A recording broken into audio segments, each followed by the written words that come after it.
D company से लेकर के ड्रोन कंपनी ऑफ आईएसआई तक, मतलब 1993 के मुंबई ब्लास्ट में कहां से आया था पैसा? ये पैसा ड्रग ड्रिवन मनी ही था। अच्छा। पहलगाम का भी जो अटैक हुआ, एक इंसान है उसने उसको गोली मार दी। इसमें आईएसआई और पाकिस्तान मॉड्यूल ये काम करता है। अगर उनको AK-47 एक प्रोक्योर करनी है जो 5 करोड़ से ज्यादा की कीमत की, जिसकी वैल्यू है, तो 10 किलो हेरोइन बेच करके इनके लिए बड़ा आसान है।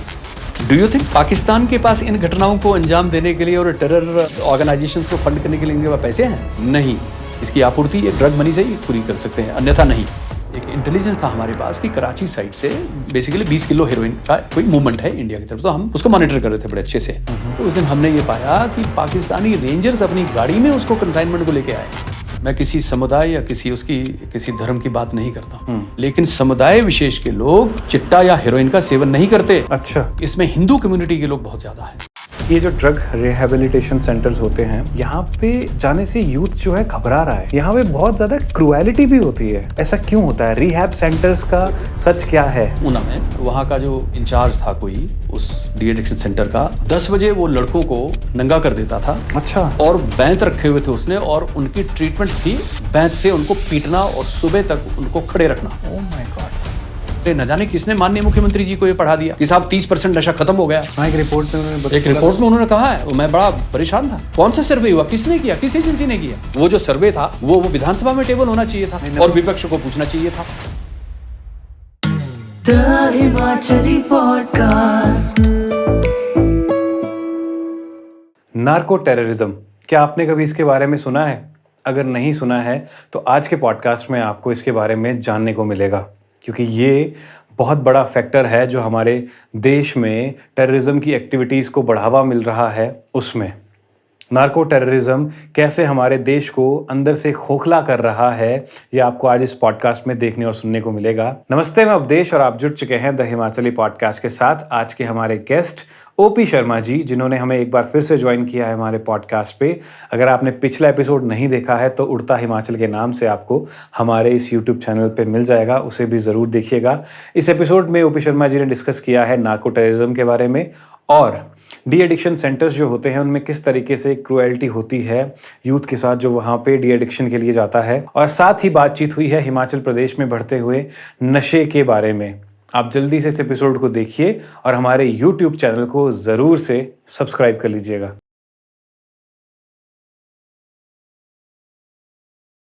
Sir, welcome again to the Himachali podcast. धन्यवाद। कैसे हैं आप? मैं बिल्कुल ठीक। सर, आज के जो पॉडकास्ट की प्रिपरेशन करने जब मैं बैठा था तो एक वर्ड मेरे सामने आया, दैट इज़ नार्को टेररिज्म।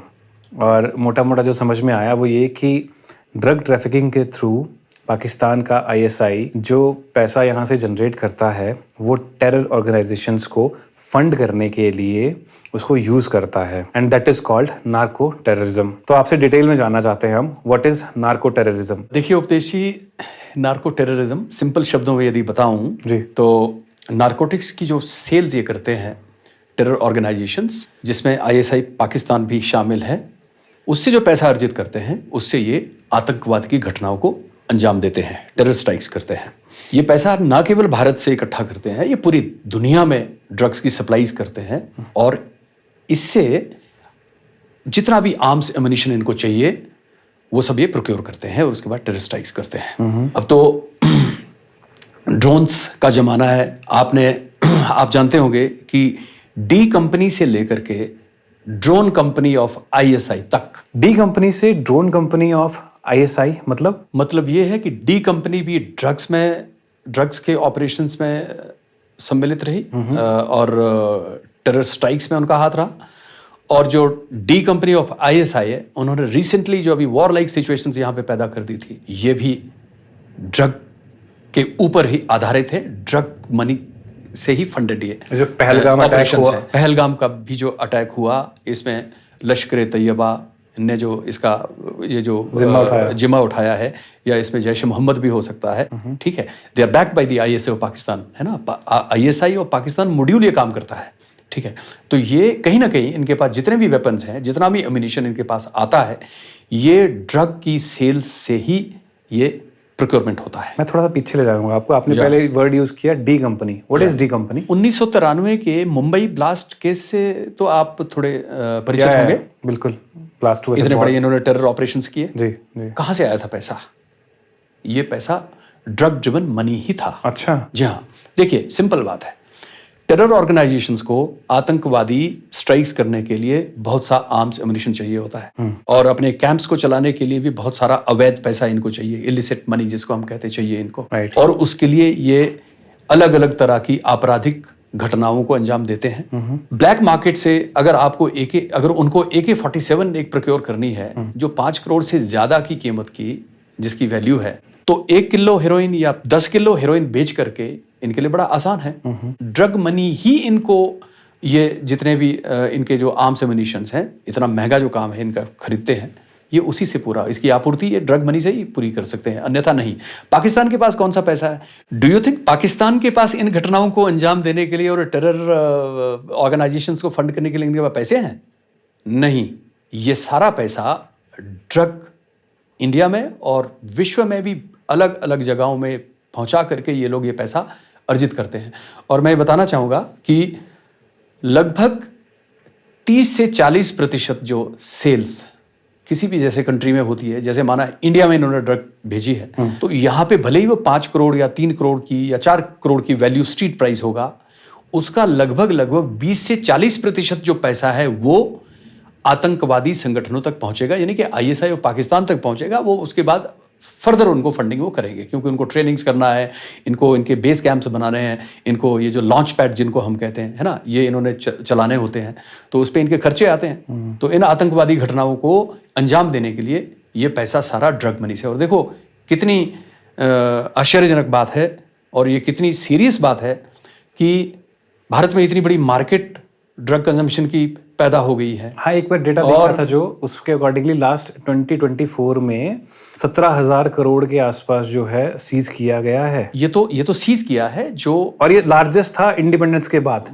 बिल्कुल 2024 में बहुत बड़े ऑपरेशंस हमारी जो राष्ट्रीय सुरक्षा एजेंसीज हैं, चाहे बॉर्डर सिक्योरिटी फोर्स है, चाहे इंडियन कोस्ट गार्ड है, चाहे इंडियन नेवी है, और इवन डिफरेंट राज्यों की जो STF या ANTF हैं, जो स्टेट पुलिस है, क्राइम ब्रांच है, सभी लोग काम कर रहे हैं। हमारी सुरक्षा एजेंसी बहुत सतर्कता से काम करती है, लेकिन क्या हम इसको पूरी तरह से हम इसको रोक पा रहे हैं, इसमें थोड़ा हम लोग नहीं कह सकते हैं।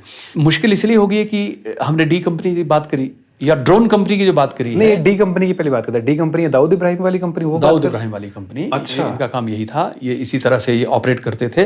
और अब जो ड्रोन्स, एक टर्म पीछे बहुत फेमस हुआ था राजस्थान के अंदर, drugs, drones and deserts. Drugs, drones and deserts. हाँ, 3D, इसको 3D कहा जाता था।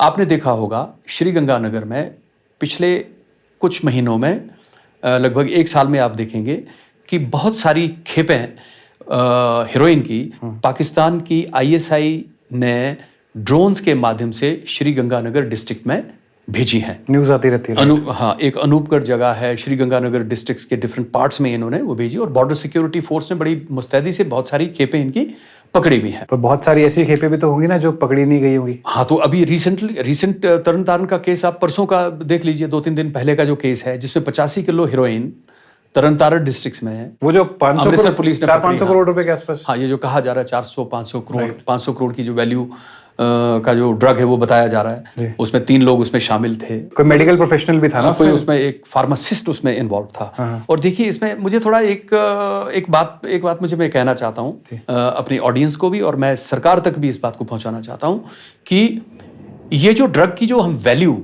जो हम लोग पब्लिश करते हैं डिफरेंट चैनल्स में, जैसे 500 करोड़ हमने बता दिया, मुझे लगता है कि वर्तमान परिस्थितियों में भी और आगे भी हमें इसकी वैल्यू को कभी भी पब्लिश नहीं करना चाहिए। क्योंकि रीजन इसका ये है कि आप कैसे इसका वैल्यू का आंकलन कर सकते हैं, बताइए। मतलब नहीं ना कर सकते हैं।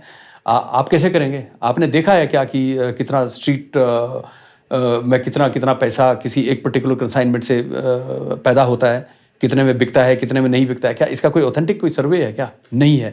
इससे क्या हो रहा है, एक बहुत बड़ी हानि हो रही है।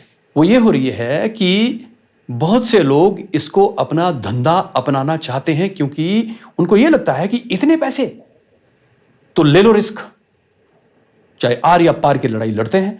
और बहुत सारे ऐसे युवा हमारे देश के विभिन्न हिस्सों में ये लोग इसको अपना प्रोफेशन अडॉप्ट करने की तरफ जाते हैं। तो ये मुझे लगता है कि एक ऐसी गाइडलाइन, एक ऐसा रूल भारत सरकार को ये कर देना चाहिए कि कोई भी सुरक्षा एजेंसी जो भी इंटरसेप्शन होता है उनको इसकी वैल्यू को बिल्कुल भी उजागर नहीं करना चाहिए। तो क्या ऐसा भी नहीं बताना चाहिए कितने केजी हेरोइन पकड़ी गई? नहीं, आप सीजर बताइए, आप उसमें कितने लोग अरेस्ट हुए हैं, आप कितनी ड्रग आपने मार्केट में जाने से आपने पहुंचने से आपने रोका है और उससे कितनी जानें आपने बचाई हैं, ऐसा एनालिसिस हमको देना चाहिए। पर सर आपको नहीं लगता कि लोग आज की डेट में इतने स्मार्ट तो हैं कि वो रफ सा आइडिया लगा लेते होंगे, लेट से 50 केजी हीरोइन पकड़ी गई, एक रफली आइडिया मार्केट प्राइस क्या चल रहा होगा? लेकिन आप ऑफिशियली कैसे देंगे? ऑफिशियली आपने कोई सर्वे किया क्या?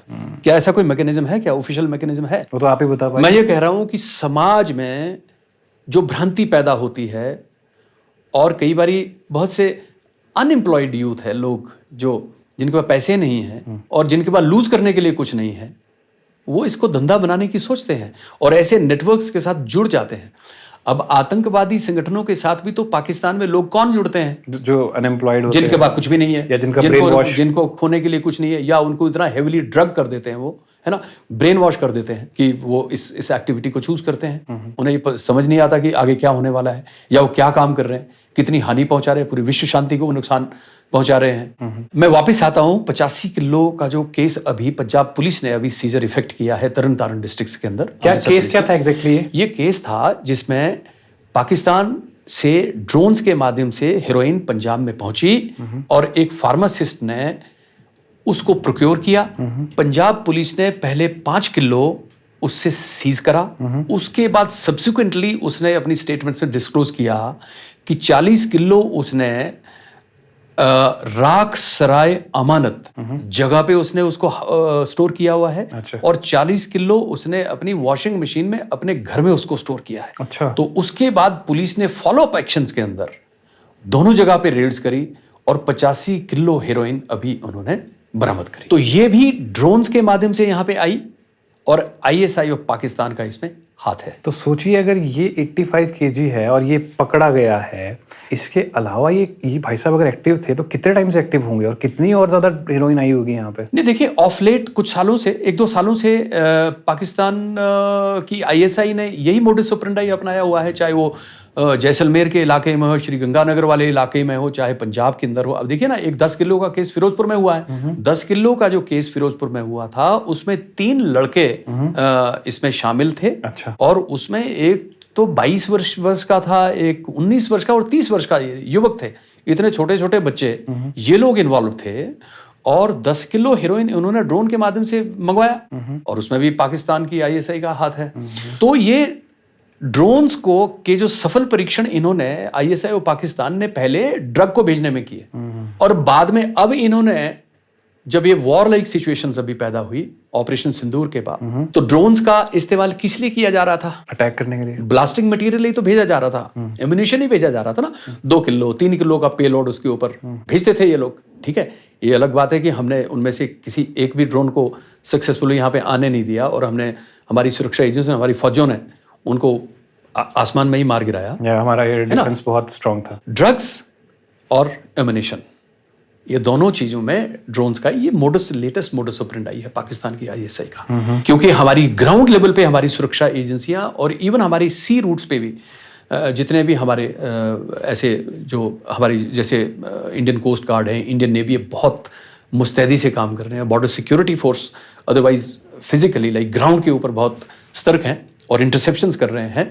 तो पाकिस्तान में हड़बड़ी तो मची है, तो इन्होंने इसको फिर लेटेस्ट ये टेक्नोलॉजी इन्होंने ये ड्रोन्स वाली अपना करके इन्होंने ड्रग को और अपने टेरर अटैक्स को आगे करने के लिए इन्होंने ये काम किया, ये मोडस ऑपरेंडी अडॉप्ट किया है। तो ड्रोन्स के थ्रू बेसिकली नार्को टेररिज्म को बढ़ावा मिल रहा है अभी। बिल्कुल ISI के थ्रू नार्को टेररिज्म है, कितना की वैल्यू होगी इसकी? मैं एक रिपोर्ट पढ़ रहा था जिसमें ये बताया गया कि नार्को टेररिज्म से संबंधित जो ड्रग पेडलिंग है या ड्रग ट्रैफिकिंग का जो टोटल बिजनेस है, एनुअल बिजनेस है, वो 1.5 लाख से 2 लाख करोड़ के बीच में है। अच्छा, इतना बड़ा? इतना बड़ा। और देखिए, ये भी बात आपको समझनी होगी, हम सबको समझनी होगी कि भारत में लगभग 50 मीट्रिक टन से ज़्यादा हीरोइन का कंजम्पशन समझ रहे हैं, 50 मीट्रिक टन टन के करीब। अब जो सर्वे ministry of social justice and empowerment, ministry of home affairs दोबारा से एक सर्वे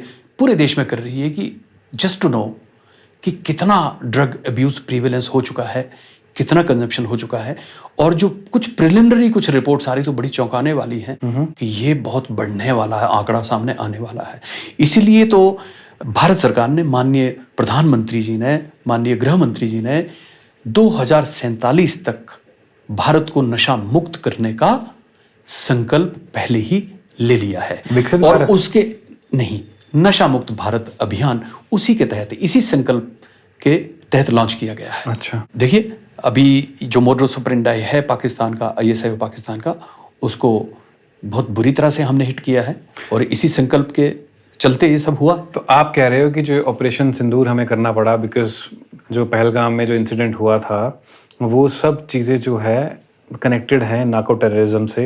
जो ये ड्रग ट्रैफिकिंग यहाँ होती है इंडिया में बॉर्डर के थ्रू, ISI जो कराता है ड्रोन्स के थ्रू, अभी जो करा रहा है, और विदेशों में भी और देशों के अंदर भी, जहाँ से वो फंड्स करता है इन टेरर ऑर्गेनाइजेशंस को।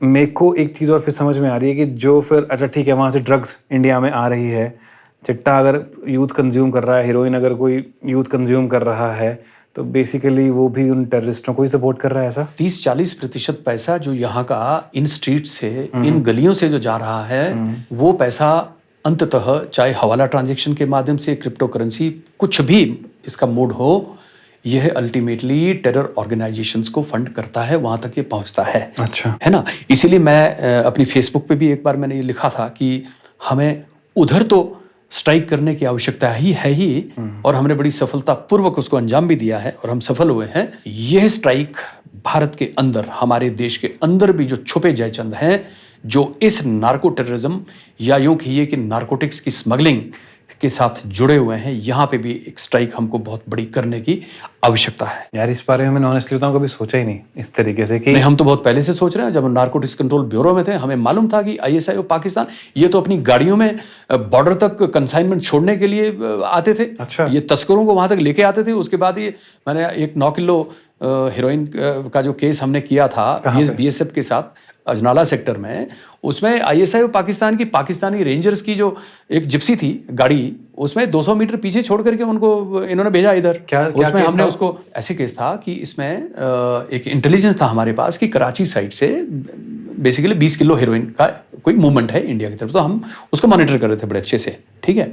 और पाकिस्तानी साइड को ही हम ज़्यादातर मॉनिटर कर रहे थे उसमें। तो जिस दिन वो इस तरफ को उनकी मूवमेंट थी, तो उस दिन हमने ये पाया कि पाकिस्तानी रेंजर्स अपनी गाड़ी में उसको कंसाइनमेंट को लेके आए और उन 2 लोगों को उन्होंने भेजा, और वो इस तरफ बॉर्डर की तरफ ये लोग आए, और हम लोग पूरी तरह से हमने कंट्रोल कर रखा था बॉर्डर को BSF के साथ, और BSF की G ब्रांच ने बहुत बड़ा योगदान इसमें दिया था, और जो BSF का इंटेलिजेंस विंग है, और उसमें जो पाक तस्कर था उसको हमने निर्णय लिया कि उस पाक तस्कर को हमें मार गिराना चाहिए, क्योंकि कवरिंग फायर जैसे ही उन्होंने दिया, जैसे ही उन्होंने प्रोवोक किया, इस तरफ से हमने फायरिंग कर दी और उस पाकिस्तानी तस्कर को हमने वहीं मार गिराया था। कब की बात है ये? 2005 या 4 की बात है। Narco terrorism is a very serious thing, right? Very serious.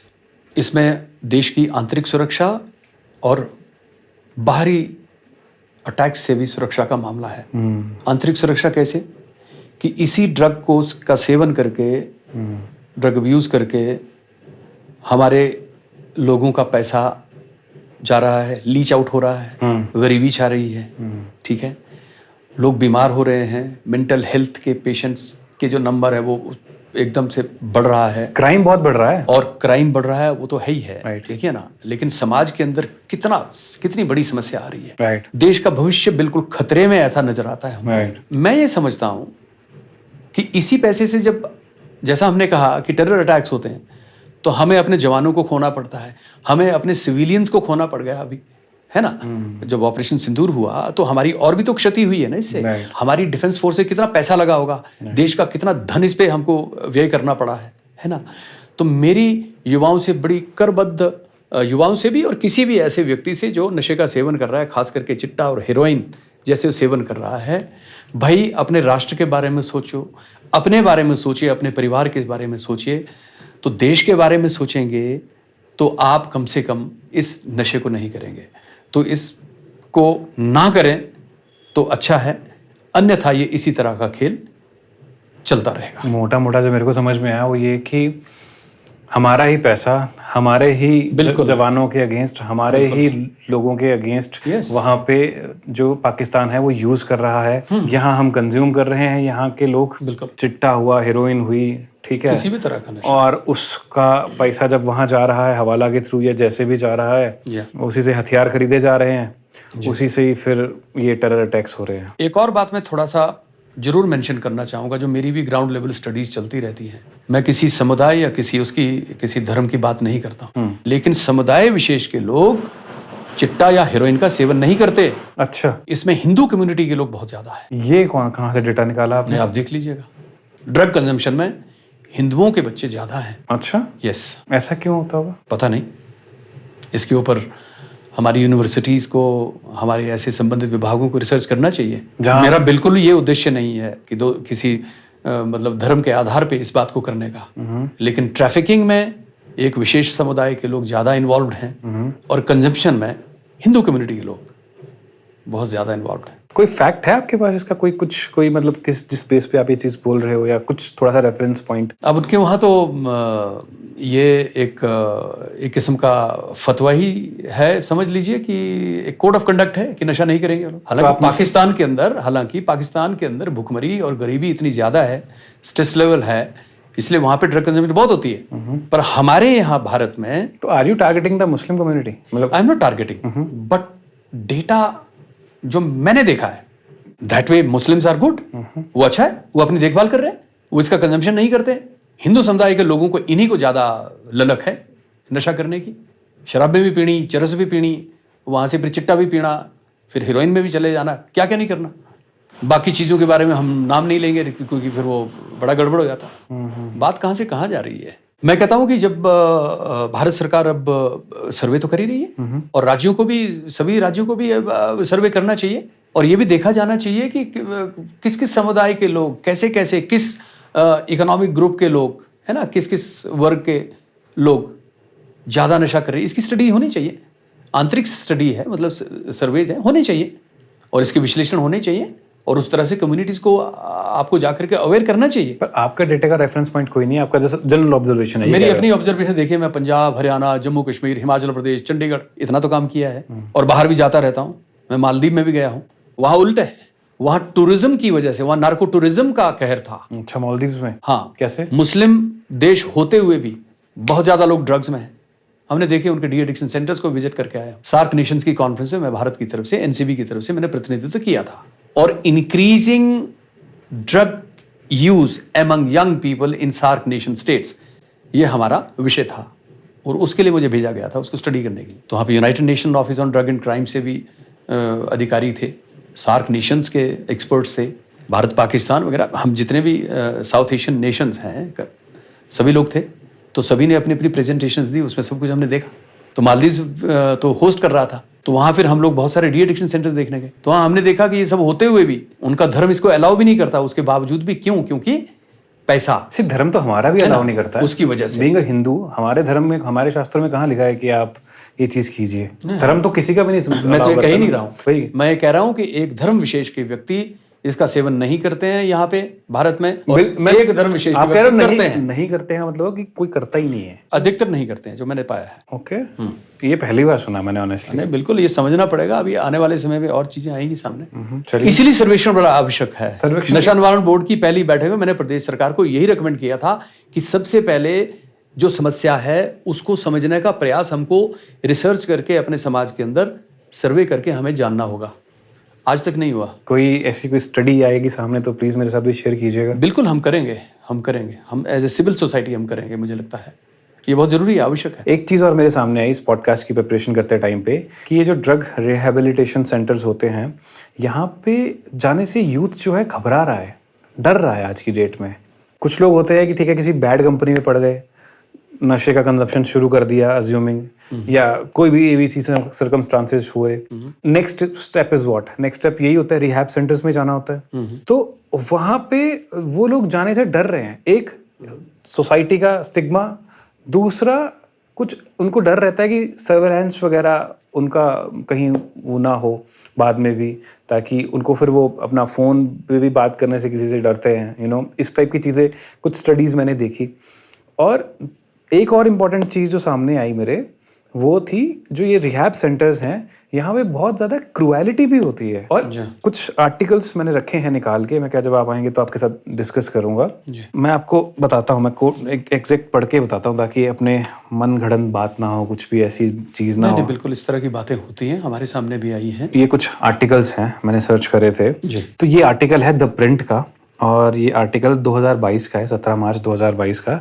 इसका हेडिंग है कि licence to torture, how drug rehabs in Himachal use beatings to treat addicts, many drug rehabs are more like prisons than hospitals. ये basically Una का उन्होंने example दिया है। एक कोई रिहैब सेंटर है, नाम नहीं मैं मेंशन करूंगा। Total consequences, it was called lined up against the wall and stripped naked, the 5 young men were allegedly beaten with wooden rods for several hours, their screams filling the corridors। चम्मच चुराया था उन लोगों ने, ठीक है। ये एक केस है। Later that day, 5 September 2021, 25-year-old Sahil Saini jumped off the rehabilitation center's roof. He was still in the withdrawal, depressed, and had been crying, demanding to talk to his family members and to go back home. One former resident of the center alleged. When he saw the barbaric way in which addicts were beaten, perhaps it tipped him over the edge. Physical abuse और dehumanizing punishments जो हैं वो बहुत common है हिमाचल प्रदेश के rehabilitation centres में। ये the print कह रहा है कि उनकी इन्वेस्टिगेशन में उनको पता चला है ये। ऐसा क्यों हो रहा है? अभी एक न्यूज़ मैंने यहाँ ठियोग की देखी थी, रिहेबिलिटेशन सेंटर है वहाँ पे कोई, मतियाना की। हाँ, वहाँ पे 5 लड़कों ने जो है वहाँ से भागने की कोशिश की होगी, उनको फॉरेस्ट में पकड़ा गया होगा, लेकिन उनको बहुत बुरी तरह से पीटा गया। क्या ये अलाउड है? नो।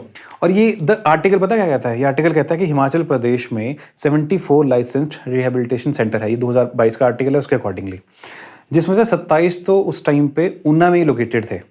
गौरव पराशर है, ये बताते हैं कि जो फॉर्मर अमरिंदर सिंह गवर्नमेंट थी पंजाब में, उन्होंने बहुत सारे लाइसेंस जो है रिवोक किए थे। As a result many facilities relocated to neighbouring Himachal Pradesh. शायद आप भी नशा निवारण बोर्ड में थे उस टाइम पे भी, राइट? जी। रिहैब सेंटर्स का सच क्या है? देखिए सर, जब से ड्रग कंजम्पशन बढ़ी है, जब से ये समस्या विकराल रूप धारण करी है, तब से डी एडिक्शन सर्विसेज के सेक्टर में भी उछाल आया है और इसको धंधा तो जरूर बनाया गया है। रिसेंटली पंजाब पुलिस के विजिलेंस ब्यूरो ने एक बहुत बड़ी स्टडी करी है पंजाब के अंदर। अच्छा। और उसमें बहुत सारे डी एडिक्शन सेंटर्स को बंद करने की बात करी गई है और मुझे लगता है बंद कर भी दिए होंगे। उसमें बड़ी फैक्ट्स, बड़े खतरनाक फैक्ट्स थे कि वहाँ पे इलीगल ड्रग्स भी शायद सप्लाई होती है और इस तरह से बहुत सारी चीज़ें, मतलब बहुत सारी इरेगुलरिटीज वहाँ पे थी, ठीक है। बात करते हैं हिमाचल प्रदेश की। मैं नशा निवारण बोर्ड का जब कन्वीनर था 2022 तक, एक केस मेरे सामने भी आया था और शायद एक केस आपने पढ़ा है जो सुसाइड का केस है, उसके साथ साथ ही एक और केस कहीं हुआ, ऊना वाला, ऊना में। Okay. और वहाँ पे भी इसी तरह से रात को 10 बजे वहाँ का जो इंचार्ज था कोई उस डी एडिक्शन सेंटर का, 10 बजे वो लड़कों को नंगा कर देता था। अच्छा। और बैंत रखे हुए थे उसने और उनकी ट्रीटमेंट थी बैंत से उनको पीटना और सुबह तक उनको खड़े रखना। Oh my God. एक बच्चे की थाई की हड्डी टूट गई, फ्रैक्चर हो गया, एक का कान तोड़ दिया, उसकी पीठ पे देखा तो इस तरह के निशान जो है वो बहुत बड़े निशान उसकी पीठ पे मैंने देखे। रीजन? मैं वो दिखा सकता हूँ लेकिन मुझे लगता है कि वो ठीक नहीं रहेगा क्योंकि इतना वायलेंस दिखाना ठीक नहीं। मेरे पास पड़ा है ये मेरे पास एविडेंसेस हैं, मेरे मोबाइल के अंदर है। डी एडिक्शन सेंटर्स का जो संचालन करने वाले हैं, चाहे वो पीयर लेड इंटरवेंशन है, चाहे एनजीओज के द्वारा संचालित वो डी एडिक्शन सेंटर्स हैं, चाहे वो प्राइवेट लोगों के द्वारा संचालित हैं, उनको मानवीय संवेदना रखने वाले लोगों को अपॉइंट करना चाहिए। ये सबसे बड़ी बात है। एक दूसरा, प्रोफेशनली जो ट्रेंड हैं वही लोगों को इसमें लगाना चाहिए।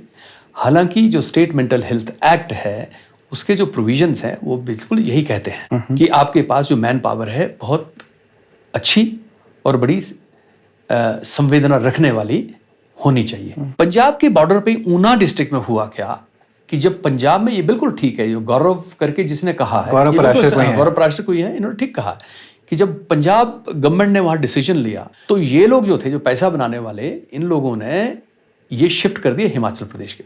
यहाँ इतना रेगुलेशन कंट्रोल इतना स्ट्रिक्ट था नहीं, ठीक। और यहाँ पे तो कई तो मतलब रजिस्टर्ड भी नहीं होते थे, ऐसे भी डी एडिक्शन सेंटर चल रहे थे। और होता क्या था कि इनमें जो ज्यादातर लोग कौन होते थे, वो पंजाब से ही लड़कों को उठा करके ले आते थे। अब होता क्या था कि परिवारों की जो स्थितियां हैं वो इतनी बदतर हो जाती थी कि माता पिता ही फोन करके इनको कहते थे कि साडे बच्चे नो तुसी इथों उठा लो। अच्छा। और वो उसका पैसा कोट करके उनकी गाड़ी जाती थी, उनके बंदे जाते थे और उनको उठा करके रिहैब सेंटर में, अपने रिहैब तो क्या मतलब अपने उस डी एडिक्शन सेंटर में लेके आते थे। और उसके बाद फिर उसको बिल्कुल जेल, क्या जेल से भी ज्यादा परिस्थितियां खराब। मुझे लगता है जेल में तो फिर भी कुछ थोड़ा अच्छी हवा पानी होता होगा, इनमें तो कभी कभी तो जो ऐसे हैं, जो अच्छे हैं वो अच्छे हैं, लेकिन जो इस तरह के जो लोग जिन्होंने पैसा कमाने के लिए इसको धंधा बना रखा था, वहां पे तो बहुत बुरी तरह से इनको टॉर्चर किया जाता था। और आप ये मानेंगे, ये मैं बताना भी चाहूँ दर्शकों को, कि नशा निवारण बोर्ड ने उस वक्त डिस्ट्रिक्ट लेवल की इस तरह की फिर कमिटीज कॉन्स्टिट्यूट करी, ठीक है ना, डीएम यानी कि डीसी के अध्यक्षता में, और सीएमओ उसके शायद सेक्रेटरी थे, और लगातार, और एसपी की भी एसपी ऑफ द डिस्ट्रिक्ट्स, है ना, बड़ा प्रोएक्टिव रोल था। और ऊना में ही लगभग 6 डी एडिक्शन सेंटर्स आइडेंटिफाई करके वहां रेड्स की गई ऊना पुलिस के द्वारा। अरिजीत सेन जी उस वक्त एसपी थे, रेड्स करवाई उन्होंने, करके उनको फाइंड आउट किया और उनको उनके केसेस भेज करके, सिफारिश करके उनको बंद करवाया। तो ये एक केस था इसमें। ऐसे ही परवाणु भी बॉर्डरिंग एरिया है, राइट। ऐसा ही परवाणु में भी इस तरह की कुछ वारदात हुई, है ना, मृत्यु हुई टॉर्चर की वजह से, और वो भी सब बंद कर दिए गए। एक जो इसमें केस सामने आया, मुझे नहीं पता अभी उसका क्या स्टेटस है अभी एग्जैक्टली, या आई डोंट नो उसके बारे में बात करनी चाहिए कि नहीं करनी चाहिए, मुझे भी थोड़ा सा और देखना पड़ेगा बिकॉज। बट ये जो एक केस था एक लड़के का, साहिल सैनी करके, जिसकी अब कहते हैं कि उसने जो है छलांग लगाई थी और फिर उसकी डेथ हो गई थी या कुछ तो था, कोई एफआईआर भी कोई रजिस्टर नहीं हुई है उस पर्टिकुलर इंसिडेंट की, एंड बताया गया कि कोई कुछ वैसे ही नेचुरल उसमें उसकी डेथ हुई है। देखिए ये इस तरह की जब अक्रेंसेस होती हैं तो उसमें माता पिता वैसे पहले से ही परेशान होते हैं, और उनके ऊपर फिर ये जो संचालन करने वाले हैं, डी एडिक्शन चलाने वाले हैं, सेंटर चलाने वाले हैं, ये उनके ऊपर दबाव बनाते हैं। कैसे दबाव बनाते होंगे, किसी न किसी तरह से बनाते होंगे, ठीक है, और उसके बाद वो एफआईआर वगैरह करने से उनको रोक देते हैं, एल्योर करते होंगे, दबाव देते होंगे। माता पिता क्योंकि टूट चुके होते हैं, पता है, थोड़ा सा भी अगर उसको आर्म ट्विस्टिंग करेंगे ना तो वो मान जाते हैं, क्योंकि उनकी माली हालत बड़ी बदतर हो गई होती है, बुरी तरह से वो परेशान होते हैं। ऐसे में कोई भी कुछ भी करवा सकता है उनके साथ। तो ये बेसिकली टेरराइज हो जाते हैं माता पिता भी। तभी तो मैं कह रहा हूं कि अगर 1 लाख हमारे पास, अगर कहीं हमारे प्रदेश में 1 लाख से ज्यादा की तादाद हो गई है जो नशे से प्रभावित, जो मेंटल हेल्थ के पेशेंट्स हैं, अच्छा। तो ये आप समझ लीजिए कि ये तो लगभग 5 लाख से 6 लाख जो लोग हैं वो मानसिक रोग का शिकार किसी न किसी तरह से हो चुके हैं। और देखिए अभी जो वर्तमान परिस्थितियां जो सामने आ रही हैं, कुछ मेरे साथ कोई एक एक्सपर्ट शेयर कर रहे थे, आज वर्तमान में जो डी एडिक्शन सेंटर्स के अंदर जो भर्तियां हुई हैं, जो लोग उपचार के लिए आए हैं, उनमें टोटल पेशेंट्स में से 50% चिट्टे के मनोरोगी हैं। अच्छा, ठीक है। और देखिए जब 2020 में मैंने कोविड के दौरान डी एडिक्शन सेंटर्स के ऊपर सर्वे किया था, उस वक्त चिट्टे से प्रभावित जो संख्या थी इन डी एडिक्शन सेंटर्स में जो उपचाराधीन थे, वो लगभग 36% थे। 14% की इंक्रीमेंट हुआ है। 14% का इंक्रीज हो चुका है। अब इसमें चौंकाने वाली बात एक और है कि इन 50% जो चिट्टे से प्रभावित हैं, उसके 30% जो है वो इंजेक्टिंग ड्रग यूजर्स हैं।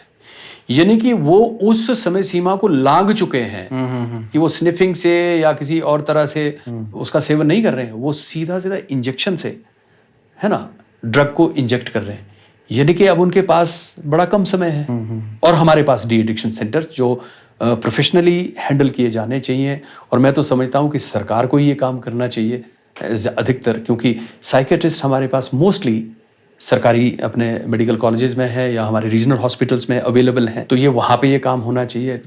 डायरेक्टरेट ऑफ हेल्थ को इसमें आगे आना चाहिए, लेकिन निर्णय तो सरकार का है, सरकार को ये करना चाहिए। जब भी ये सरकार आई थी तो तब बहुत बड़ी बड़ी वैसे बातें भी हुई थी, 52 बीघा जमीन ढूंढ रहे थे, लेकिन अभी तक वो डी एडिक्शन सेंटर नहीं बना। फिर बाद में ये लगा पता कि पाउटा की तरफ कहीं पे एक डी एडिक्शन सेंटर अब खुल रहा है, उसको सोलन में भी कहीं कह रहे हैं खुल रहा है। हाँ, वो सोलन में नहीं है, वो मुझे लगता है इधर डिस्ट्रिक्ट सोलन में कहीं खुल रहा है, सोलन में भी कहीं खुल रहा होगा। तो कहीं पे बिल्डिंग आइडेंटिफाई की होगी, कुछ थोड़ा सा उसको फंड दे करके उसको रेनोवेट करेंगे और फिर उसको चालू करेंगे। लेकिन आपके पास बड़ी अच्छी, आपके पास एक प्रोफेशनल टीम भी तो होनी चाहिए ना एट द सेम टाइम, है ना। और देखिए, ड्रग पेशेंट्स को आप प्यार से हैंडल कर सकते हैं। उनके जीवन में जो कमी है, वो जो कारण है और जो आइडेंटिफाइड कारण होते हैं, उनके ऊपर आपको प्रहार करने की या उनको एड्रेस करने की आवश्यकता है, तब जाकर के ये काम होगा। और एट द सेम टाइम जो माता पिता हैं, भाई बहन है परिवार के अंदर, उनका पॉजिटिव होना उस पेशेंट के प्रति बहुत आवश्यक है। फैमिली तो पहले ही ऑलरेडी इतनी चप चुकी होती है ना, करना तो पड़ेगा, बच्चा आपका है, आपको ये निर्णय लेना होगा। मैं तो ये कहूँगा कि जब वो उसमें पढ़ रहा था, है ना, जब इसमें इंडल्ज हो रहा था, तब तो आपने उसे देखा नहीं। अब जब ये परिस्थितियां हैं तो अब तो देख लीजिए। खैर पेरेंट्स पे कितना पेरेंट्स का ही काम है, सबसे पहला काम पेरेंट्स का है। बच्चे पर अधिकार उनका है, बच्चे की मेंटेनेंस का अधिकार भी और ड्यूटी भी माता पिता की है। भेज दिया बच्चा किसी लेट से पंजाब भेज दिया पढ़ने के लिए, बेंगलोर भेज दिया समझना चाहिए हमें कि हमें भेजना है या नहीं भेजना है। तो क्या मतलब हिमाचल में रखें, अपने पास ही रखें? अपने पास रखें तो बड़ा अच्छा। मुझे लगता है आज तो ये परिस्थितियां हैं कि हमारा बच्चा सेफ हो, बढ़िया हो, स्वस्थ हो, वही बहुत बड़ी पूंजी है। सर, पर पॉइंट ये है ना कि हर किसी के लिए मतलब मैटर करता है ना। अब प्रदेश में सब्सटेंस की देखिए, बड़ी सीधी बात है, मैं बड़ा क्लियर हूं इस बात में।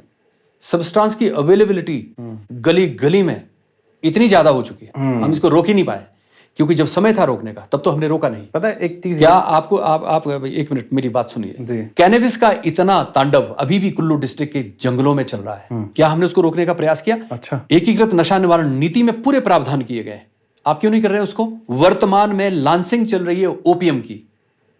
मैं दोबारा से कहता हूं, अवैध अफीम की खेती इस वक्त जोरों पर है। खेती नहीं, उसकी लॉन्चिंग, उसकी हार्वेस्टिंग हिमाचल है ना, मंडी डिस्ट्रिक्ट और कुल्लू डिस्ट्रिक्ट के अंदर, और दूसरी डिस्ट्रिक्ट में कहीं कहीं होगी जरूर। छिटपुट केसेस हो रहे हैं, 1 लाख पौधा पकड़ लिया, 2000 पौधा, 10,000 पौधा पकड़ लिया। यहां पे भी मैं एक बात और निवेदन करना चाहूंगा सरकार से कि जिस तरह से हमको इसकी वैल्यू जो है, क्योंकि जिसका हमें पता ही नहीं है, फिर भी हम उसकी वैल्यू बता रहे हैं, एक तो उसकी वैल्यू हमको उजागर नहीं करनी चाहिए। और दूसरी बात यह है कि जहां पे भी आप अवैध खेती को पकड़ते हो, वहां पे आपको नंबर ऑफ प्लांट्स करके उसको मतलब हाइप ना दीजिए। 1 लाख प्लांट तो आधे बीघे में निकल जाता है। अच्छा, वी मस्ट टेल कि 200 बीघा का जो प्लॉट था, क्या आपने उसको डिस्ट्रॉय किया कि नहीं किया? वहां पे आपने पिट एनडीपीएस एक्ट के अंदर आपने केस रजिस्टर करा कि नहीं करा? What is PIT NDPS act 1988? क्या है पिट एनडीपीएस एक्ट? पिछली सरकार ने, जब नशा निवारण बोर्ड की पहली बैठक थी, इस विषय को मैं लाया हूं। आजकल ये बहुत चर्चा में है कि पिट एनडीपीएस एक्ट पे एक एडवाइजरी बोर्ड बना, जिसकी अध्यक्षता ऑनरेबल हाई कोर्ट के जस्टिस करते हैं कि साहब ये हमने किया। PIT NDPS act, prevention of illicit trafficking in narcotic drug and psychotropic substances 1988 में ये पास हुआ, लेजिस्लेट हुआ है पार्लियामेंट के द्वारा, लेकिन इसको राज्य सरकारें इसको लागू नहीं कर रही थी। रीजन उन्हीं को पता होगा, क्योंकि ये बड़े तस्करों को हिट करता है बेसिकली। है क्या इसमें? नहीं, बड़े तस्करों की रिपोर्ट्स आपको बनानी है और उसके बाद उसकी प्रिवेंटिव डिटेंशन करना है। प्रिवेंटिव डिटेंशन का मतलब ये है कि जिन लोगों के खिलाफ कोई बहुत ज़्यादा, जिनसे रिकवरी ना हो सकती हो, लेकिन उनकी शामूलियत है इसके अंदर, तो उन्हें उनकी रिपोर्ट तैयार की जा सकती है। उनके जितने भी मूवेबल इमूवेबल जो एसेट्स उन्होंने इकट्ठे करके रखे हैं ड्रग मनी से, है ना, जिसका डायरेक्टली आपके पास कोई एविडेंस अभी प्राप्त नहीं हो पा रहा, लेकिन वो कहीं ना कहीं आपके पास कुछ फीडबैक है, तो आप उसकी रिपोर्ट बना करके जो डिटेंशन अथॉरिटी है, यानी कि home secretary of the state, हमने नोटिफाई करवाया था, मैंने नोटिफाई करवाया उस वक्त पहली बैठक के अंदर, ठीक है ना, और एडवाइजरी बोर्ड की प्रोसेस में थी। सरकार उस वक्त चुनाव में चली गई, तो उसके बाद उस पर निर्णय नहीं हो पाया था। अच्छा, है ना, तो अभी वर्तमान सरकार ने इसको आगे बढ़ाया, लेकिन ये कहना कि पिट एनडीपीएस एक्ट तो सिर्फ उन्होंने किया, ये गलत है। ये हम लाए हैं तो इसलिए हम कह रहे हैं, और जो जिसको हम लाए हैं, इससे पहले क्यों नहीं लाए? इससे पहले भी हमारे आईजी लेवल के ऑफिसर्स, एडीजी सीआईडी लेवल के ऑफिसर्स ने बहुत प्रयास किए, लेकिन किसी सरकार ने इसको अपने यहाँ पे क्या नाम इंप्लीमेंट करने की कोशिश नहीं करी। आर यू सेइंग कि आपको क्रेडिट नहीं मिल रहा है इस चीज का? नहीं, क्रेडिट की बात नहीं है, जो काम होना चाहिए। आपके यहाँ गलेनो और राजी जैसे आदमी 13-13 साल केव्स में बैठे रहे, गॉर्डन जैसे आदमियों को संरक्षण मिलता रहा, इतने सारे अंतर्राष्ट्रीय माफियाओं को यहाँ पे संरक्षण मिलता रहा, आज भी वही खेल चल रहा है वहां पे कैनबिस का। तो पिट एनडीपीएस एक्ट में उनकी रिपोर्ट क्यों नहीं तैयार हो रही है? इतने बड़े बड़े बड़े जो बिग शार्क्स जो वहां पे बैठी हैं और इतना अवैध पैसा वहां जनरेट हो रहा है और कहीं ना कहीं विदेश जा रहा है, और वही मटेरियल जो हमारे स्कूलों के इर्द गिर्द कहीं भी चले जाइए, आपके सोलन चले जाइए, आपको कितनी भांग चरस आपको यहाँ पे मिलेगी, कहाँ से आ रही है? ये हमारा अपना उत्पादन है इस प्रदेश का, तो क्या हमको इसको नहीं करना चाहिए? करना चाहिए, but we are not doing. Maybe अब जब इन्होंने किया है, अगर आप जो कह रहे हो कि अभी क्या सरकार ने किया है, कुछ नहीं किया। हम तो कह रहे हैं कि हम तो रेगुलेशन कंट्रोल नहीं करेंगे, हम तो लीगलाइजेशन ऑफ कैनबिस करेंगे। हमको तो ये भी शब्दों का भी जो चुनाव हमको करना, हम वो भी नहीं कर पा रहे हैं। हमारे ऑफिशियल डॉक्यूमेंट्स पे लीगलाइजेशन ऑफ कैनबिस कहा जाता है, हम तो उस तरीके पे चल रहे हैं। मैं नहीं कहता कि आपको नहीं करना चाहिए, बिल्कुल करना चाहिए। जहर भी तो बिकता है, इंसेक्ट पेस्टिसाइड भी तो बिकता है, ये तो चॉइस की बात है ना, कि उसका कहाँ पे उपयोग होना है। ठीक है, बिकने का तो शराब भी बिकती है ना, वो शराब भी बिकती है, वो सब कुछ होता है, उससे भी लोग मरते हैं। लेकिन कैनबिस को जहां पे आपको ये पता है कि ये बिल्कुल अवैध खेती है और पहाड़ के पहाड़ भरे हुए पड़े हैं, किलोमीटरों में उसका वो इंटरस्टेट लेवल और इंटरनेशनल लेवल के लोगों के द्वारा, ऐसे लोगों के द्वारा उसका कल्टीवेशन किया जा रहा है, तो पिट एनडीपीएस एक्ट वहां पे लागू क्यों नहीं किया जा रहा है? अभी भी क्या गलानो राजी जैसे लोग हैं हिमाचल में जो प्रत्यक्ष या अप्रत्यक्ष रूप से होंगे हिमाचल में, क्यों नहीं होंगे? चले जाइए आप वहाँ पे वशिष्ठ में चले जाइए, मनाली के ओल्ड मनाली में चले जाइए, आप मैक्लोडगंज में भी चलिए, आपको मिलेगा कुछ ना कुछ। नहीं लेकिन आप प्रयास करेंगे तो ही मिलेगा, ऐसे नहीं मिलता, ऐसे किसी को कुछ नहीं दिखता। नहीं तो ग्रो कर रहे हैं इतने बड़े एरिया पे, तो दिखता तो होगा ना सर। तो कोई जाता ही नहीं वहां पे। कहाँ नहीं जाता? नारकोटिक्स कंट्रोल ब्यूरो ने 2002 से लेकर के 2007 तक सबसे बड़े प्रयास किए। उसके बाद कौन सा प्रयास हुआ मुझे बताएं? क्या अवगलथाच में कोई गया? क्या तोशकुटला में कोई गया? क्या पिंसुथाच में कोई गया अभी रिसेंटली? क्या कोई वाइचिन मैजिक और उधर उस तरफ कोई गया वहां पे?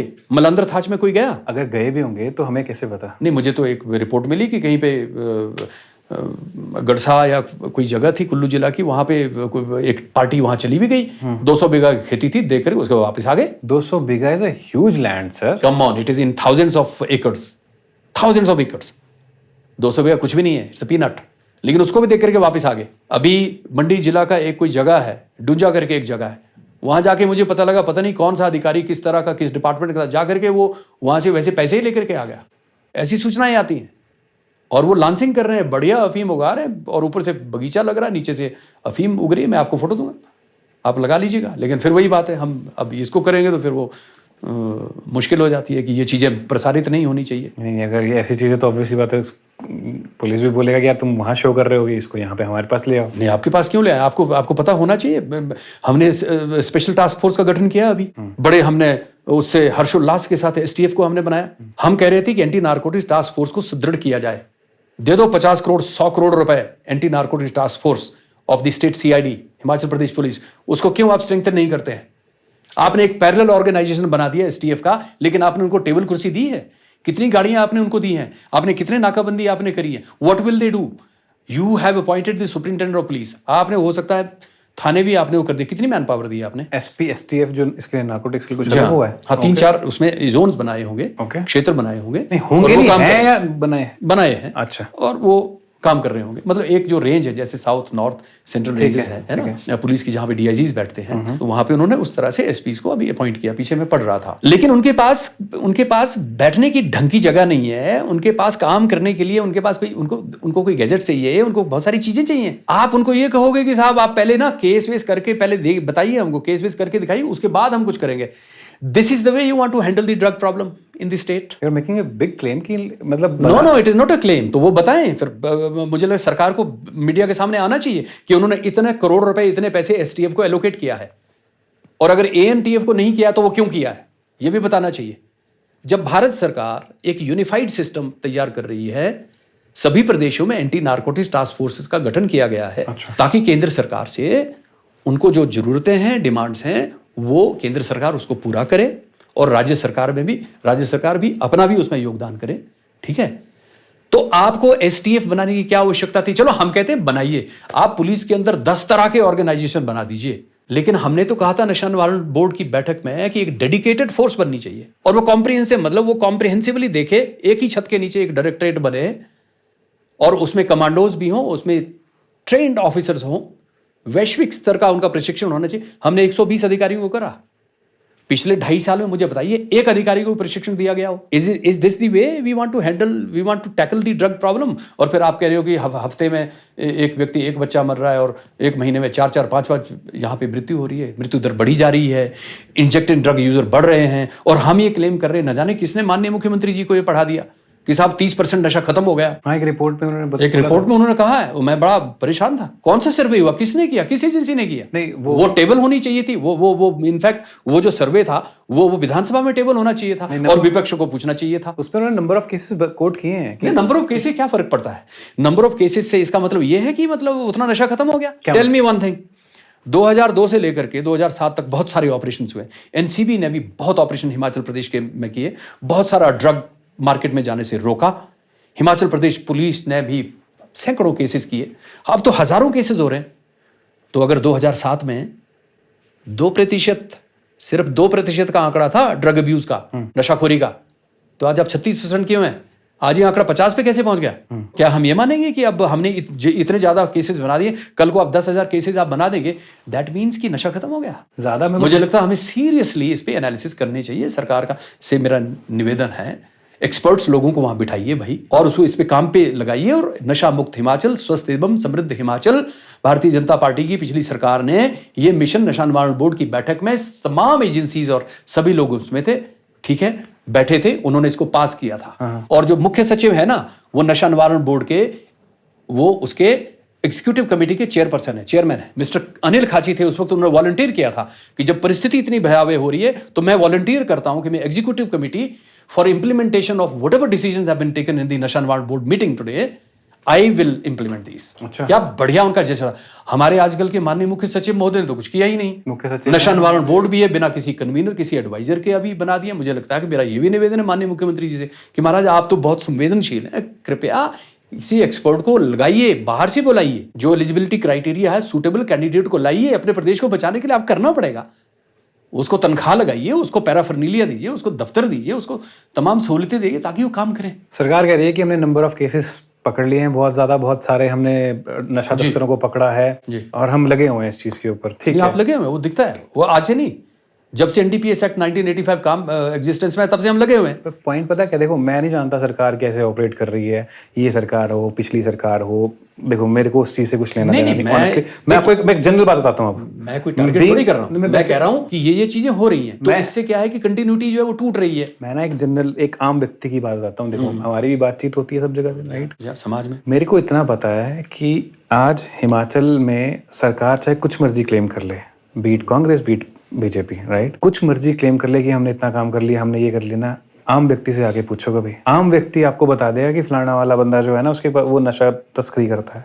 लिटरली आम इंसान जो है ना वो लिटरली परेशान है इन चीज़ों से, और मुझे नहीं दिखता है ये चीज़ें कम होती हुई कि कम हो रहा है कहीं पे। ऑनेस्टली ये इसलिए होता है कि जब हम ये कहते हैं कि सिर्फ चिट्टे को रोकना है, बाकी छोड़ दो, बाकी रहने दो, तो फिर वो नहीं होगा, ये कभी नहीं होगा। देखो आपको अगर नशा मुक्त करना है ना, नशा मुक्ति की तरफ चलना है ना, तो आपको चरस को, अफीम को, साइकोट्रॉपिक सब्सटेंसेस को, कंट्रोल्ड सब्सटेंसेस को भी, सभी को एक मुश्त आपको उसके ऊपर प्रहार करना पड़ेगा, आपको काम करना पड़ेगा। क्योंकि चिट्टे की वजह से, और वो भी चिट्टा, उसके अंदर क्या घटक दवाइयां पड़ी हैं, कितनी तरह की हैं, कितनी कॉम्प्लेक्स वो ड्रग है, हमें ये भी पता नहीं है ना।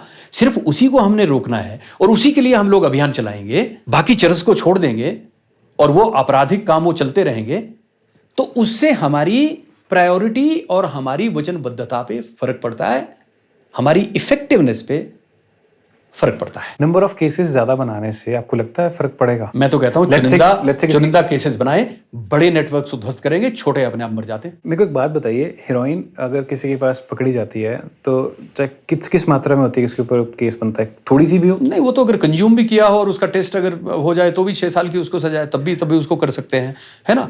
और 2.5 ग्राम तक है ना, 5 ग्राम तक बेल वहां पे हो जाती है, पुलिस स्टेशन में हो जाती है, उससे नीचे के केसेस बनते हैं तो वहीं से बेल हो जाती है। अच्छा। ठीक है, कोर्ट तक नहीं पहुंचता है मामला, ठीक है। अच्छा। और इस तरह से 250 ग्राम कमर्शियल क्वांटिटी है। अच्छा। अब एक और बड़ी बात, एक और चीज आ गई, हमारी जो सीरियसनेस है उससे ये पता चल गया। पिछली विधानसभा के अंदर एक अधिनियम आया, एक लॉ लेके आई सरकार, जिसमें उसमें जो स्ट्रक्चर ऑफ पनिशमेंट है उसके ऊपर कुछ प्रोविजंस लाए गए। मृत्युदंड। और 2 दिन तो मैं अखबारें पढ़ के मैं बड़ा परेशान हुआ कि एनडीपीएस एक्ट एक सेंट्रल एक्ट है, सेंट्रल ठीक है। Prohibition and penalties etcetera etcetera जितनी भी चीजें हैं, क्योंकि एक समग्र एक्ट है, मैंने पिछले पॉडकास्ट में भी कहा था, आपको इससे बाहर जाने की कोई आवश्यकता नहीं, इसी को इंप्लीमेंट कीजिए तो आपको हल निकल जाएगा, ठीक है। मृत्युदंड दे देंगे, ऐसा ऐसा हुआ, लेकिन बाद में जब वो हमने अधिनियम पढ़ा तो उसमें कहीं पे मृत्युदंड की बात नहीं है। चलिए हम कहते हैं कि अखबार वाले छाप देते होंगे, है ना, बहुत सारी रिपोर्ट्स इस तरह की आ जाती हैं, मान लिया। मृत्युदंड है नहीं उसमें, मृत्युदंड का प्रोविजन ना उसमें नहीं है, बिल्कुल नहीं है। तो मुख्यमंत्री जी ने तो शायद कहा था, या फिर कुछ तो न्यूज आई थी। अब वो उन्होंने कहा होगा कि एक ऑर्गेनाइज्ड क्राइम की बात करिए, उसमें कुछ उन्होंने कहा है। विधानसभा से पारित हुआ था बाकायदा। हाँ, नहीं, वो एक ऑर्गेनाइज्ड क्राइम का कुछ एक और कोई मसला था, मतलब जो विषय आया थोड़ा था, सिंपल करो। उसमें नहीं, देखिए, एक ऑर्गेनाइज्ड क्राइम, ठीक है, जैसे कि का एक कोई अधिनियम आया। अब ऑर्गेनाइज्ड क्राइम में उन्होंने बहुत सारा, उसमें माइनिंग भी होगा, उसमें ये भी होगा, मर्डर भी होगा, वायलेंस भी होगी, बहुत सारी चीजें होंगी,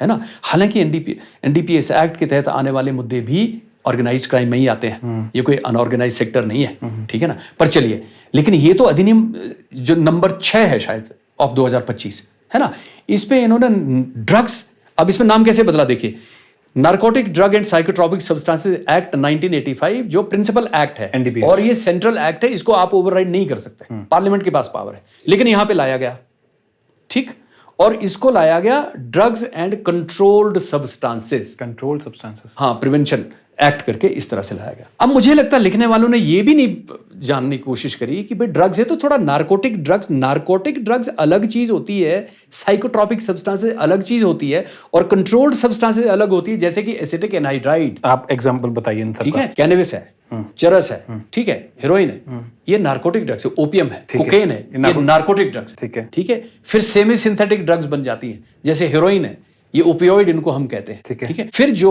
हमारी जो ये औषधियों वाली जो साइड है, यानी कि जो फार्मास्यूटिकल जो ड्रग्स हैं जो यहाँ पे बनती हैं, ठीक है, ये साइकोट्रॉपिक सब्सटेंसेस इनको हम कहते हैं, ये सिंथेटिक ड्रग्स भी कह सकते हैं हम इनको, लेकिन ये औषधियां हैं, ठीक है, पेशेंट्स को देते हैं जहां पे जरूरत हो, और कंट्रोल, और एक कंट्रोल्ड सब्सटेंस है। अब जैसे फॉर एग्जांपल आपको एक कफ सिरप मैन्युफैक्चर करना है, तो उसके लिए कोई बेसिक चीज तो होगी ना, या एफेड्रिन होगी, या स्यूडो एफेड्रिन होगी, या कोडीन बेस्ड एक कफ सिरप बनेगा, है ना। तो इसमें क्या है, एक कंट्रोल्ड सब्सटेंस है, वो है स्यूडो एफेड्रिन फॉर एग्जांपल। या माना कि आपको ऐसे कुछ चीजें मैन्युफैक्चर करनी, दवाइयां मैन्युफैक्चर करनी है, जिसके लिए एसिटिक एनहाइड्राइड को यूज किया जाता है, लेकिन अब इसको कंट्रोल्ड सब्सटेंसेस की श्रेणी में हम क्यों लाए, क्योंकि एसिटिक एनहाइड्राइड को इलीगली वहां से डाइवर्ट करके हेरोइन की मैन्युफैक्चरिंग में इस्तेमाल किया जाता है, और हेरोइन को बना देते हैं डाई एसिटाइल मॉर्फिन। अच्छा, ओपीएम से, यानी कि उसका बेस 10 किलो, उसमें लगभग ओपीएम है, अफीम है, और बाकी उसमें 1 लीटर एसिटिक एनहाइड्राइड है, कुछ 1-2 चीजें और उसमें होंगी, डाली जाएंगी, और उसको बेक किया जाएगा 70-80 घंटे, और हेरोइन बन जाएगी। हेरोइन मैंने डाई एसिटाइल मॉर्फिन। अच्छा, नशीला पदार्थ क्या था ओपीएम में, वो था सिर्फ और सिर्फ मॉर्फिन। तो एसिटिक एनहाइड्राइड क्या हुआ, इसको बना दिया हमने controlled substance, meaning thereby कि इसको किसी भी फैक्ट्री से, फार्मास्यूटिकल फैक्ट्री से, या कहीं से भी जहां से भी ये सोर्स होता है, इसका डाइवर्शन अवैध चैनल में हेरोइन बनाने के लिए नहीं होना चाहिए। Therefore, it was classified as controlled substance. अब मुझे समझ नहीं आ रही है कि इन्होंने उन कंट्रोल्ड सब्सटेंसेस को भी अपने उसमें प्रयोग में लाने की कोशिश करी है, तो मुझे लगता है कि ये जो लिस्टिंग है, आपने एक्ट पढ़ा पूरा? मैंने पढ़ा है, तो स्टेट गवर्नमेंट की तो के पास तो पावर है नहीं। हम जरूर प्रस्ताव के रूप में इसको केंद्र सरकार में जरूर भेजना चाहिए था हमको कि भाई इस पे विचार होना चाहिए और संसद इसके ऊपर निर्णय ले, भारत सरकार इसको लेजिस्लेट करे। पर स्टेट के पास भी तो पावर है ना अपने हिसाब से, आपने तो लास्ट टाइम बताया था, तो अपने हिसाब से कंट्रोल्ड सब्सटेंसेस की जो पावर है ना, उसको मॉनिटर करने की, उसको रेगुलेट करने की केंद्र सरकार के पास है। अच्छा, राज्य सरकार के पास नहीं है, लेकिन इस एक्ट के तहत लाई गई। अब एक बात और सुनिए, मेरा कोई टारगेट करने का, क्रिटिकली जानने का नहीं है, लेकिन जो हो रहा है, यानी इससे हमारी जो वचनबद्धता और हमारी सीरियसनेस पता होती है कि हम लोग किस तरह से ड्रग इश्यू को हम टैकल करना चाहते हैं। प्रिवेंशन, पेनल्टीज एटसेट्रा एटसेट्रा, जहां तक एनडीपीएस एक्ट के अंदर जो चीजें आती हैं, उसका जो एडमिनिस्ट्रेटिव डिपार्टमेंट है वो स्टेट टैक्सेस एंड एक्साइज है। According to the rules of business of the HP government, the administration of the narcotic drugs and psychotropic substances lies with the state taxes and excise. आप कानून कहां से लाए? Social justice से। अच्छा, ये colonel साहब के साइन हुए पड़े, कर्नल धनीराम शांडिल साहब का साइन से आई है वो। सोशल जस्टिस जी हाँ, नहीं कर सकते। डी एडिक्शन पे, रिहेबिलिटेशन पे आप वहां से ला सकते थे, क्योंकि आपने तो अपने रूल्स बनाने हैं कि हाँ, और उसके लिए भी आपको, मुझे तो लगता है आपको कानून बनाने की तो आवश्यकता थी नहीं। एनडीपीएस एक्ट में सब कुछ है। आई थिंक पर हर ठीक है। सरकार का अपना नहीं काम, मतलब नहीं, अपना काम तो है। मैं कह रहा हूं कि यहाँ हालात ग्राउंड पे बड़े खराब हो चुके हैं। Don't waste time. जो निर्णय नशा निवारण बोर्ड में लिए थे, तुरंत उनको आगे बढ़ाना चाहिए था। और जितने भी नेटवर्क्स हैं इंटरस्टेट, उनको चिन्हित करो, उनको आइडेंटिफाई करो, इंटरनेशनल नेटवर्क्स को आइडेंटिफाई करो, उसके ऊपर एक्शन कीजिए। छोटे छोटे लोग अपने आप खत्म हो जाएंगे। जब सप्लाईज रुक जाएंगी, बहुत बड़ा इंपैक्ट पड़ेगा। और मैं आपको फिर एक बार अपने श्रोताओं को भी कह रहा हूं, और सरकार के समक्ष फिर मेरा निवेदन है, हिमाचल प्रदेश सप्लाईज की वजह से ड्रग अब्यूज में आया, प्रॉब्लम में आया है। हिमाचल प्रदेश के लोग, हिमाचल प्रदेश का समाज अदरवाइज इतना स्ट्रेस में रहने वाला नहीं है, ना ही ऐसी कोई समाज के अंदर परिस्थितियां हैं। You are not living in Kashmir like state, जहां स्ट्रेस है, जहां प्रेशर है, दबाव है। वहां पे आदमी जा सकता है, लोग जा सकते हैं नशे की तरफ। हमारे यहाँ क्या था? हमारे यहाँ हजारों बीघा पे पहले भांग उगाई जाती थी, नशा नहीं होता था। हमारे यहाँ अफीम पहले उगाई जाती थी, नशा नहीं होता था। उसको सिर्फ पेन किलर के तौर पे, औषधि के तौर पे ही इस्तेमाल किया जाता था। ये कब हुआ? जब माफियाज यहाँ पे आए और हमने उनको पनपने दिया अच्छे से। एक बात बताइए, आपने एक वर्ड यूज किया कि मुख्यमंत्री जी संवेदनशील है, उनकी संवेदनशीलता दिखती है। हाँ, दिखती है। खुद ही क्यों नहीं चले जाते उनके पास आप डायरेक्टली सारी बातें लेके? नहीं, मैं तो गया था। मैं तो पूरा नशा निवारण बोर्ड का पूरा इतनी सारी वो लेकर के मैं गया था कि साहब ये जैसी सरकार आई थी, मैं माननीय मुख्यमंत्री जी के पास गया था, तो उन्होंने तो कहा ही नहीं मुझे कि ये भी खोलो, ये क्या लाए हो आप, ये किस लिए लाए हो, वगैरह वगैरह। कोई बात नहीं। नहीं, उस टाइम ये भी प्रायोरिटीज कुछ अलग होंगी। अभी चले जाइए। अभी आपको अगर इतनी आपने काम किया हुआ है, अज्यूमिंग लास्ट टाइम भी आप नशा निवारण बोर्ड। नहीं, देखिए अब तो चीजें, अब तो आप एक्ट ले आए, जहां से लाना था वहां से नहीं लाए, कहीं और से ले आए। ठीक है, अब आपने नशा निवारण फंड जो हमने बनाया था और उसमें 20 लाख भी सैंक्शन करा, हस्तांतरित होना था। ठीक है, अब जब वो आपने उसका भी स्वरूप ही बदल दिया, आपने उसको डी एडिक्शन और रिहेबिलिटेशन फंड बना दिया। आप तो हर उस काम को जो हमने किया था उसको परिवर्तित कर रहे हैं। तो अब मेरा तो जाने का कोई मतलब नहीं बनता ना। आपका जो विजन है, नशा निवारण बोर्ड किसका विजन था? मेरा विजन था। Integrated drug prevention policy solely मेरा विजन था, और मैंने इसको एडवोकेट किया था पूरे प्रदेश में जाकर के, संबंधित अधिकारियों, स्टेक होल्डर एजेंसी, हितधारक एजेंसियों के पास, पब्लिक में जाकर के ये बात रखी थी। अपनी प्रेजेंटेशंस के माध्यम से पूरे प्रदेश में घूमा मैं, दिन रात मैंने एक करी। अकेला आदमी था मैं, मेरे पास क्या था? एक गाड़ी थी, एक मैं था। वो सब कुछ करने के बाद इतने सारे मैकेनिज्म हमने डिस्ट्रिक्ट लेवल सारे तैयार किए। आपने सारे के सारे आप किसी चीज को मान्यता नहीं देते हैं। Are you saying the current government is not serious enough? Yes, they are not serious enough. They are, whatever they are doing in piecemeals. And I have said time and again, and I'll keep saying, piecemeal में हम लोग 85 से ये काम करते रहे हैं। 1985 में जब एक्ट इसमें आया। आज जरूरत है समग्रता से, एकदम एक मिशन मोड पे आकर के, एक डायरेक्टरेट बना करके, उसमें सभी एजेंसियों के लोगों को बिठा करके मिशन मोड में 24/7 रात दिन 80 घंटे काम करने वाले लोगों को ला करके, उनको मोटिवेट करके फिर काम करने की आवश्यकता है। अन्यथा आप क्या करेंगे बताइए? कितने हजारों केसेस हो गए, बड़ा कम हुआ नशा। इसी में मैं आपसे एक सवाल पूछ लेता हूँ फिर। पूछे। करंट गवर्नमेंट की आपने बात कर ली, पूर्व मुख्यमंत्री जयराम जी कहते हैं रेंगता हिमाचल। आप उसी टाइम पे नशा निवारण बोर्ड में थे, उसी टाइम पे वो नशा निवारण बोर्ड बना था, तो जो वर्ड वो यूज कर रहे हैं रेंगता हिमाचल, या लेट्स से हमने भी यूज किया लास्ट पॉडकास्ट के टाइटल में उड़ता हिमाचल, तो क्या लास्ट गवर्नमेंट में ये चीजें नहीं हो रही थी, या लास्ट गवर्नमेंट में बहुत बढ़िया से कंट्रोल हो रहा था? ऐसा कहना चाह रहे हो? लास्ट गवर्नमेंट में जो समाज के अंदर जो स्टेज थी वो ये वाली नहीं थी। मृत्यु जब होती है तो वो काफी एडवांस स्टेज पे पहुंच। मैं तो तभी तो मैं कह रहा था कि उस वक्त मैं ये कहता था कि 5 साल बड़े क्रूशियल हैं, नहीं तो यहाँ मौतें होंगी हर स्ट्रीट के अंदर। तो 5 साल निकल गए, पहले कोविड आया, 1 साल तो हम लोग 1.5 साल तो उसी में चले गए। ठीक है, उसके बाद जो भी हम तो बेसिक चीजों को करने में ही लग गए हमारा समय। तो अब जहां तक रह गई बात, अभी जो उन्होंने जो रेंगता हिमाचल वाली कोनोटेशन दी है, तो वो तो एक कोनोटेशन देने वाली बात है कि कोई रेंगता हिमाचल बोल देगा, कोई उड़ता हिमाचल बोल देगा, कोई नया नाम दे देगा। लेकिन आज क्या है? आज हम उस स्टेज पे पहुंच गए जिस स्टेज पे मृत्यु दर में बढ़ोतरी हुई। मैंने बताया नहीं कि अब 50% जो चिट्टा के जो अब्यूजर हो गए हैं, उनका 30% इंजेक्टिंग ड्रग यूजर है। ऐसी फिगर्स आ रही हैं सामने। ऐसा बताया जा रहा है जो लोग अभी सरकार के अंदर ही काम करते हैं डी एडिक्शन या यूँ डी एडिक्शन में जो काम कर रहे हैं या जो अवेयरनेस कैंपेन में लगे हुए हैं। तो मैंने आपसे बात करते करते अभी चैट जीपीटी पे एक डेटा डाला, एक प्रॉम्प्ट डाला कि how many people died from drug abuse in Jairam Thakur government in Himachal Pradesh, right. तो ये कह रहा है कि during the tenure of Shri Jairam Thakur led government in Himachal Pradesh दिसंबर 2017 से दिसंबर 2022 official records indicate that 3 individuals died due to drug overdose within the state. उसमें बहुत कम हुई थी ओवरडोज से Only 3. मालूम है। हाँ। Okay. Additionally, there were 10 other suspected drug-related deaths reported during this period. ठीक है, suspected हैं 10 और मोटा-मोटा मान लीजिए 12-13. However, these figures may not fully capture the extent of the नहीं, वो तो issue. मैं भी मानता हूँ कि ये हो सकता है ये ऑफिशियल फिगर्स मतलब ऑफिशियल रिकॉर्ड में ना लाई गई हों।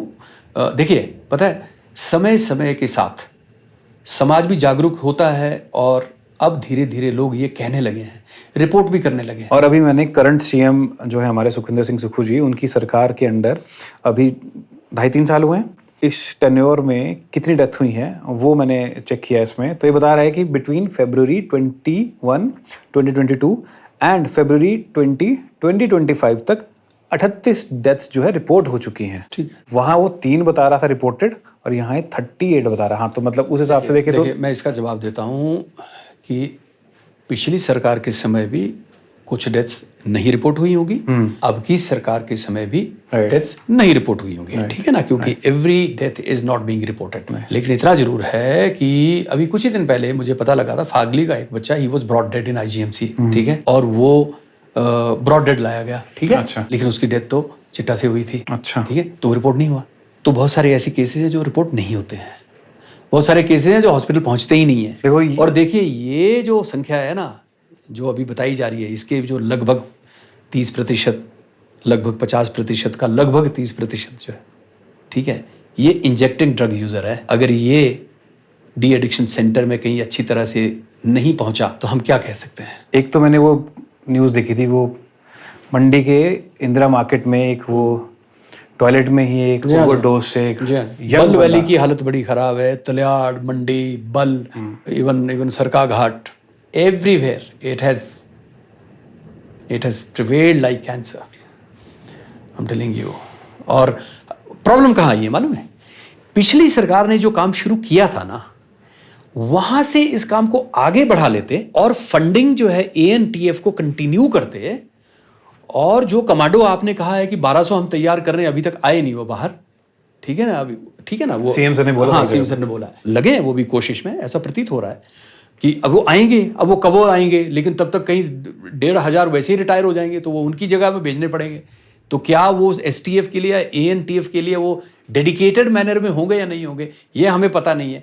तो ये जो गैप आ गया सर, क्योंकि सरकार ने बोला हम तो व्यवस्था परिवर्तन करेंगे, और वो हर चीज़ पे, चाहे वो ड्रग प्रिवेंशन फंड है उसको भी नया नाम दे दिया। ठीक है, आप जो एक्ट लाए ये भी NDPS एक्ट को एक किस्म से उसमें एडिशन करने की बात आ गई। ठीक है ना, मतलब बहुत सारी चीज़ें जो सभी चीज़ें NDPS एक्ट में ऑलरेडी हैं और जिसको फॉलो करती है पुलिस और लॉ इन्फोर्समेंट एजेंसीज, है ना, आपने उसके ऊपर एक और चीज़ आप ले आए।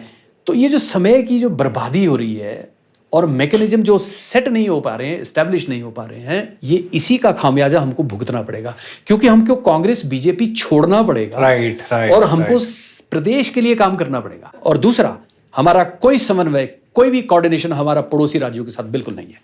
और मैंने अपने विजन में सबसे पहले ये कहा था, क्योंकि आपका पड़ोस है ना, जितना सुरक्षित होगा, जितना आपका उनके साथ राफ्ता रहेगा, कोलैबोरेशन रहेगी, उतना आप सुखी रहेंगे। अगर आप उनके साथ एटवार होंगे या आप उनके ऊपर आप आरोप प्रत्यारोप लगाएंगे, उससे बातें बिगड़ेंगी, उससे बातें बनेंगी नहीं। मैं ऑनेस्टली बताऊं, ये जो आपने बात बोली ना अभी कि कांग्रेस BJP छोड़ना पड़ेगा, एक्चुअल में ये जो लोग ना कांग्रेस BJP इसी में फंसे रह जा रहे हैं। इतनी बड़ी समस्या, इसको देख ही नहीं पा रहे हैं यार।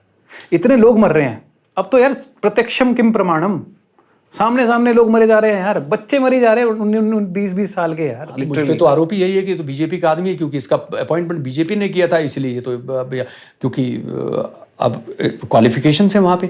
इनफैक्ट नशा निवारण बोर्ड को कम से कम इनको कंटिन्यू करना चाहिए था, इसको पहले इसको खत्म करना ही नहीं चाहिए था। अरे आपको मत रखो, कोई प्रॉब्लम नहीं है। नहीं, हम ये कह रहे किसी हैं, पर्सन को वो तो हम कह ही रहे हैं। नहीं, जब हम कहते हैं ना पार्टी की बात, दलगत राजनीति की बात, तो उसका शिकार तो हो ही रहे हैं हम लोग, ठीक है। पर भाई मैं ही थोड़े ना कोई एक्सपर्ट हूँ, बहुत सारे एक्सपर्ट हैं इस देश के अंदर। आप बुलाइए, आप बाहर से इन्वेस्टमेंट के लिए, निवेश करने के लिए कितने लोगों को बुलाते हैं बाहर से। क्या आप एक ऐसा निवेश ऐसा ना करें कि जो नारकोटिक्स कंट्रोल ब्यूरो में जिसने काम किया हो, लेकिन at the same time Himachal Pradesh की गली गली से वाकिफ आदमी होना चाहिए, यहाँ की संस्कृति को, लॉजिक, हर चीज को समझता हो और विजनरी हो, ठीक है। ऐसा व्यक्ति आपको ढूंढना चाहिए और हमसे अनऑफिशियली हमसे राय ले लीजिए। हम तो इस समाज के लिए बैठे हैं, हम तो कहते हैं अंतिम सांस तक हम इस प्रदेश की सेवा करेंगे। मैं कोई राजनीतिक भाषण तो दे नहीं रहा हूँ, अभी भी कर रहा हूँ। आपके लिए आपका कॉज आई एम बड़ा है। डूइंग इट, ये मेरा धर्म है। राइट। हाँ, मुझे करना है, मुझे करना चाहिए। और ऐसे बहुत से लोग हैं जो आना चाहते हैं, बेचारे आगे आ रहे हैं लोग, चलिए करना चाहते हैं। Sir, thank you so much, पहली बात तो इतना अपना वैल्यूएबल टाइम देने के लिए। दूसरा, मैं अपने व्यूअर्स से जानना चाहूँगा कि आपके आसपास क्या सिचुएशन चल रही है अभी। कमेंट में बताना ना यार, क्या चल रहा है एक्चुअल में, क्या चल रहा है। थोड़ा सा कांग्रेस बीजेपी को पीछे छोड़ के ना, एक्चुअल जो प्रॉब्लम है उसके बारे में बताना, रियल सिचुएशन क्या चल रही है। और दूसरा, ये जो हमने आज डी एडिक्शन सेंटर्स की बात करी, इससे रिलेटेड कोई एक्सपीरियंस हो या इससे रिलेटेड कोई फैक्ट हो या आपका कुछ भी अनुभव हो, शेयर करना यार, बताना एक्चुअल में क्या हो रहा है यहाँ पे। मैं ऐसा नहीं बोल रहा हूँ कि सारे डी एडिक्शन सेंटर्स खराब हैं, नहीं यार भाई, बहुत लोगों को उन लोगों ने सही राह भी दिखाई होगी, बहुत लोगों के उन्होंने फिर से बिल्कुल किया होगा, अच्छे रास्ते पे लेके गए होंगे वो लोग। बहुत सारे केसेस रिपोर्ट हो रहे हैं और ऐसा क्यों हो रहा है। और ऐसा भी सुनने में आ रहा है कि डी एडिक्शन सेंटर्स सिर्फ और सिर्फ पैसा कमाने का एक जरिया बन चुके हैं। जी। तो इस बारे में भी कुछ अगर राय रखते हो और कुछ एक्चुअल एक्सपीरियंस हो, प्लीज बताना। और again sir, thank you so much. बहुत बहुत धन्यवाद, बहुत बहुत धन्यवाद। The Himachali Podcast.